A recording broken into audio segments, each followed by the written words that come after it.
Inimene ei saagi alati kohe aru, et tal hambasauk on, kuna hambaauk võib alguses areneda siis üsna märkamatult ja valutult, eriti augu algstaadiumis.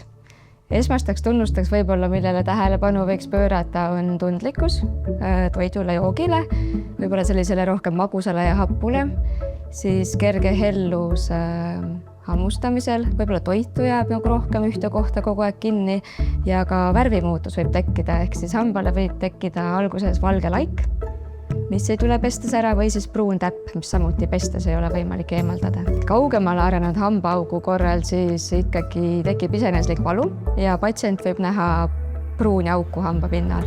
Kui sa kahtlustad hambaauku, on mõistlik ikkagi võimalikult kiiresti hambaarsti juurde pöörduda, sest hambaarst saab hambaaugu olemasolu kinnitada või mitte ja siis selle võimalikult kiiresti parandada, sest mida väiksem on auk, seda valutum, lihtsam ja odavam on see ravi.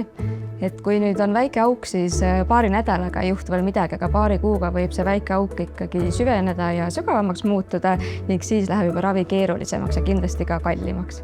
Algstaadiumis hambaauk on peatatav. Et kui email kaotab mineraale, siis tekib hambapinnale valge laik.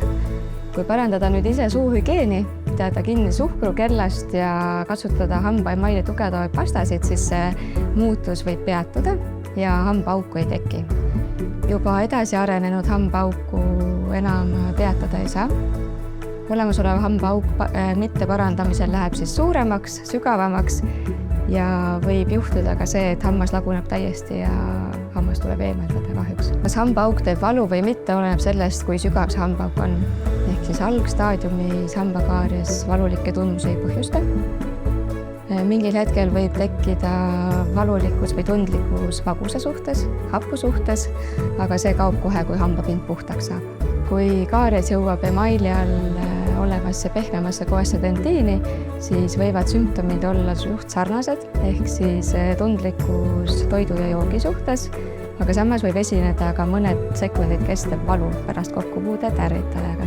Dentiini sügavamatesse kihtidesse jõudes võib valu juba olla iseeneslik. Valu võib minna, võib tulla või olla pidev. Kui auk jõuab hambanärvini, tekib pidev pulseeriv valu, mis võib häirida ka ööund. Ja valu võib levida lõualuusse ja kõrva samamoodi.